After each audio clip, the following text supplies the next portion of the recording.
GST కేంద్ర ప్రభుత్వం జిఎస్టీపై తీసుకున్న నిర్ణయం చాలా ఆనందకరంగా ఉంది.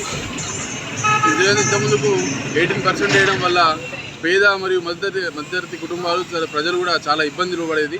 ఇప్పుడు ఆ ఇబ్బందులు లేకుండా చాలా తక్కువతోటి ఎలక్ట్రిక్ వస్తువులు కావచ్చు, మిగతా జిమ్ సంబంధించినవి కావచ్చు, కిరాణా సరుకులు కావచ్చు, రైతులకు సంబంధించినవి కావచ్చు, ఇట్లా మిగతా అన్ని. ఇంకోటి ఇలా మనం హర్షించవలసిన విషయం ఏంటంటే హెల్త్ పాలసీలు తీసుకోవాలంటే ఇంతకుముందుకి మధ్యతరగతి ప్రజలు కొంచెం ఆలోచించేది. ఇప్పుడు ఆలోచన లేకుండా 0% చేయడం వల్ల ఆ తక్కువ స్లాబ్లు తక్కువ అమౌంట్కి వాళ్ళు హెల్త్ పాలసీలు రావడం వల్ల అది కూడా మంచి నిర్ణయం కేంద్ర ప్రభుత్వం. అదేవిధంగా మధ్యతరగతి కుటుంబం వాళ్ళు ఒక 4 వీలర్ ఒక కార్ తీసుకోవాలనుకున్నా కూడా ఈ జిఎస్టీ వల్ల కొంచెం ఇబ్బందులు ఏర్పడేది.